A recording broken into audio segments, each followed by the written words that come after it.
Badass. Mungkin itu kata yang cocok untuk menggambarkan manga One Piece chapter terbaru kali ini, karena memang begitu banyak hal mencengangkan serta mengejutkan yang akan kita saksikan. Kali ini Oda Sensei memberi judul manga One Piece chapter 1003 dengan sebuah kalimat, malam di atas papan. Sebelum memulai dongeng, kembali sebuah puisi untuk kalian semua. Cerita kembali ke pertempuran yang sedang terjadi antara pihak bajak laut keji melawan pihak aliansi klan Kozuki. Saat ini, pertempuran hidup dan mati Supernova dan bajak laut keji sedang menggila dan menjadi-jadi. Sementara itu di lain sisi, ada pihak yang sedang mengamati dan bersiap menyergap dengan hati-hati. Cerita kali ini dimulai dengan cover chapter di mana seekor kalajengking raksasa sedang memberi Raizu sekuntum bunga. Dan sepertinya itu bunga kaktus, karena tempat di mana cover chapter tersebut dibuat nampaknya terdapat beberapa kaktus. Dan setauku, bentuk bunga kaktus seperti itu. Bagaimana menurutmu, Leo? Baik, masuk ke cerita chapter kali ini masih melanjutkan cerita chapter sebelumnya, di mana sang kapten tercinta kita, Baka Sencho Monkey D. Luffy, melancarkan tinju bertubi-tubi pada sang makhluk terkuat di dunia. Di chapter kali ini pun masih berlanjut, kapten tercinta kita menghujamkan tinjunya yang nampak sangat kuat pada Kaido. Kaido memuntahkan darah dari mulutnya akibat menerima dampak serangan dari Luffy. Di sisi lain, Big Mom terlihat kaget menyaksikan apa yang tengah terjadi, karena akhirnya kapten tercinta kita berhasil memukul Kaido dengan pukulan terkuatnya dan membuat Kaido terhempas dan terjatuh ke tanah. Eustace Kapten Kid pun sampai terperangah melihat apa yang telah terjadi. Mungkin jika bisa kita gambarkan suasana hatinya saat itu. Gile benar nih kekuatan si monyet. Berlanjut ke cerita, di tengah keuntungan yang memihak para Supernova dengan apa yang telah Luffy lakukan, sesuatu terjadi. Udara keluar dari tubuh Luffy, dan yang menampilkan ekspresi kaget setengah kecewa adalah Zoro dan Lau, yang memang tahu efek samping kekuatan Luffy di antara semua orang yang ada di puncak Onigashima. Memang hanya mereka berdua. Mungkin jika kita gambarkan ekspresi keduanya dalam kata-kata seperti ini, ya, kempes deh tuh balon. Eustace Kapten Kid bertanya-tanya apakah Luffy diserang atau entah bagaimana. Kemudian Lau menjelaskan, itu hanya efek samping dari penggunaan gear keempat milik Luffy, dan Luffy tidak akan bisa menggunakan hakinya selama 10 menit. Mendengar itu, Kid berkata, jadi itu kekuatan yang diperoleh dengan resiko, hah? Tapi jika semua pukulan itu benar-benar berhasil, kemudian dia menghentikan kata-katanya. Berpindah ke pihak Yonko, melihat Luffy yang terkapar tak berdaya usai menggunakan gear keempatnya, Big Mom memanfaatkan situasi tersebut, kemudian menyerang Luffy dengan serangan yang diberi nama Hahaba, sebuah tebasan berapi dengan menggunakan Napoleon yang dipadukan dengan Prometheus. Sebuah tebasan mengarah pada Sencho. Namun sebelum hal buruk terjadi pada kapten tercinta kita, sang kru pertama dari kelompok bajak laut topi jerami, yaitu Roro Noa Zoro, dengan cepat meraih dan menggendong Luffy. Kemudian selanjutnya melompat menghindari serangan tebasan Big Mom. Sementara itu, Eustace Kapten Kid dan Killer juga memanfaatkan situasi dan bergerak maju untuk menyerang Kaido. Dan Trafalgar di Waterloo juga tidak mau tinggal diam. Dia melesat dengan cepat, nampaknya dengan kemampuan Rum dan Samblesnya, untuk memberikan serangan kepada Big Mom dengan counter shock miliknya, yang pernah ia gunakan saat menyerang Don Quixote do Flamingo. Jika dilihat, Big Mom nampaknya cukup kesakitan menerima serangan tersebut. Tapi tetap sih, itu tidak akan mengalahkan seorang Yonko, karena Do Flamingo saja tidak tumbang usai menerima counter shock dari Lau. Berlanjut ke cerita, setelah dihempaskan oleh tinju sang Baka Sencho Monkey D. Luffy dan bersiap diserang oleh Kid dan Killer, sang raja hewan buas Hyakuzu no Kaido kembali bangkit dan menciptakan serangan tornado untuk menghempaskan Kid, Killer, Luffy, dan Zoro. Dan saat terkena dampak tornado, Kaido melahap kapten tercinta kita. Menyaksikan itu, Roronoa Zoro berteriak, "Hei, jangan makan kapten kami!" ujarnya. Kemudian, Roronoa Zoro menggunakan gaya 3 pedang dan memasang kuda-kuda dengan Enma berada paling depan. Zoro mengeluarkan jurus Kokozu Otatsumaki yang merupakan sebuah serangan tornado yang pernah dia gunakan saat di Pulau Gyojin. Serangan tersebut dia lancarkan untuk melawan tornado Kaido. Salah satu tebasannya mengelilingi Kaido dan membuatnya berdarah. Kaido memuntahkan Luffy dari mulutnya, sepertinya karena menahan sakit dari efek serangan Zoro. Setelah itu, Kaido kemudian menyadari jika pedang Roronoa Zoro memiliki haki yang aneh. Ya, wajar sih, kita semua tahu pedang yang digunakan Zoro itu adalah milik Kozuki Oden, salah satu dari 2 pedang peninggalannya, yaitu Enma. Kaido berkata, "Jadi, kamu ingin mencoba menggunakan tornado untuk melawanku?" Kemudian, Kaido menggunakan serangan baru yang disebut Tatsumaki Kaifu untuk menciptakan tornado besar dengan bilah angin terbang ke segala arah. Roronoa Zoro membawa Luffy dan berlari menjauh. Sementara itu, Eustace, Kapten Kid, dan Killer menangkis serangan Kaido.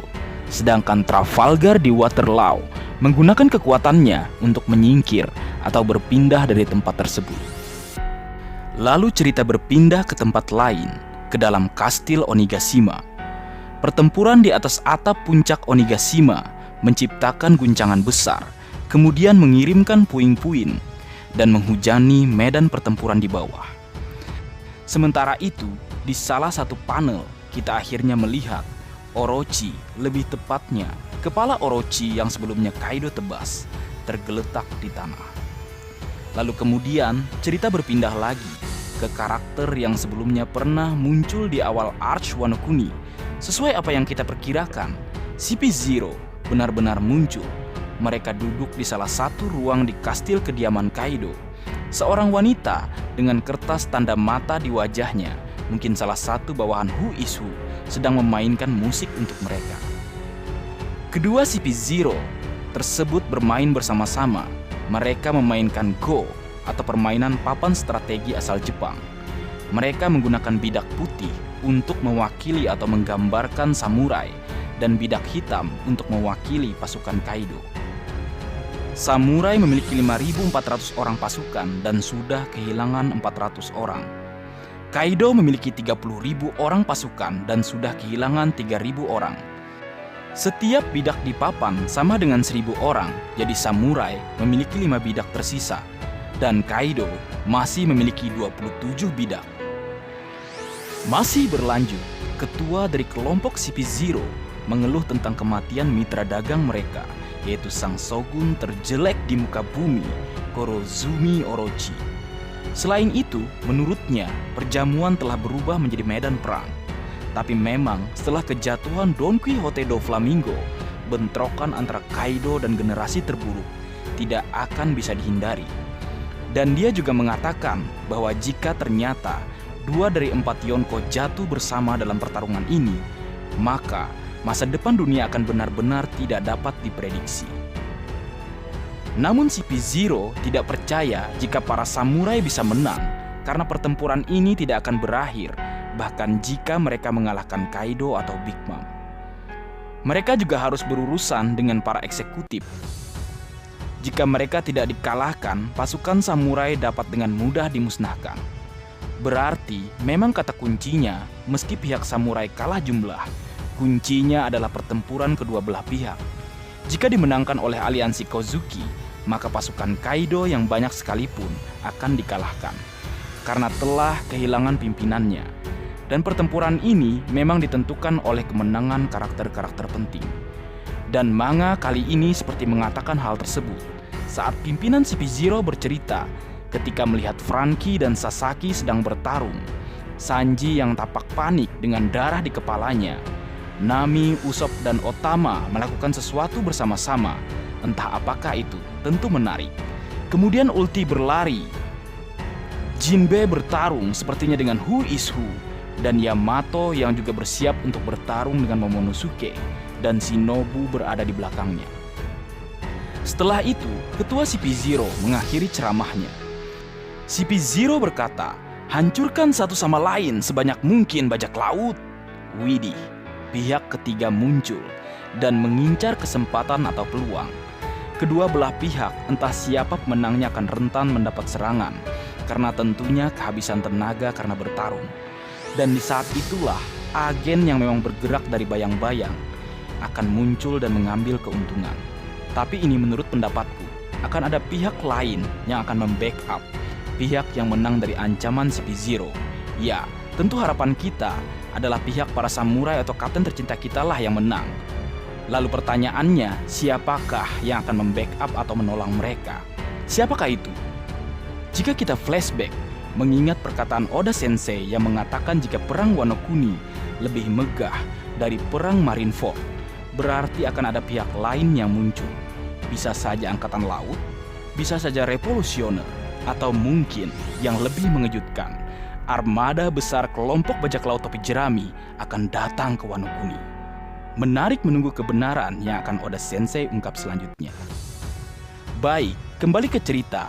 Berpindah kembali ke atap Onigashima, kita melihat panel-panel wajah Supernova yang merupakan kapten mulai dari Luffy, Lau, dan juga Kid. Sementara itu, Kaido akhirnya berubah menjadi bentuk manusia binatang atau bentuk hybridnya. Kita akhirnya melihat siluetnya berdiri di atas atap puncak Onigashima bersama dengan Big Mom. Bentuk hybrid Kaido sangat besar, nampaknya 2 kali lebih tinggi jika dibandingkan dengan Big Mom. Kaido berkata, "Hei Lin Lin, ini semakin menyenangkan." Kemudian Big Mom balas menjawab, Mama, ya Kaido, aku merasakan hal yang persis sama." Widih, 2 Yonko nampaknya serius. Pertanyaannya, bagaimana para Supernova, khususnya Luffy, untuk menghadapinya? Bagi kalian yang penasaran, aku membuat sebuah teori, sebenarnya teori lama, dan coba kukaitkan dengan SBS volume 98. Jika yang penasaran, di akhir video ku cantumkan dengan judul Gear kelima melawan mode hybrid. Dan terakhir, chapter masih berlanjut. Minggu depan tidak libur. Oh iya Leo, sebelum mengakhiri dongeng kita, aku ingin mengucapkan terima kasih yang sebesar-besarnya untuk kalian semua. 100.000 subscriber ini tidak akan ada tanpa kalian semua. Kalian luar biasa Leo. Doaku selalu semoga kalian semua selalu diberikan kesehatan, selalu diberikan lindungan Tuhan, dan selalu diberikan kebahagiaan. Amin. Dan sebagai ucapan terima kasihku lagi, aku akan membagikan 3 action figure dan 3 kaos spesial dari Marga Anime untuk sahabat Marga Anime tersayang. Yang beruntung tentunya.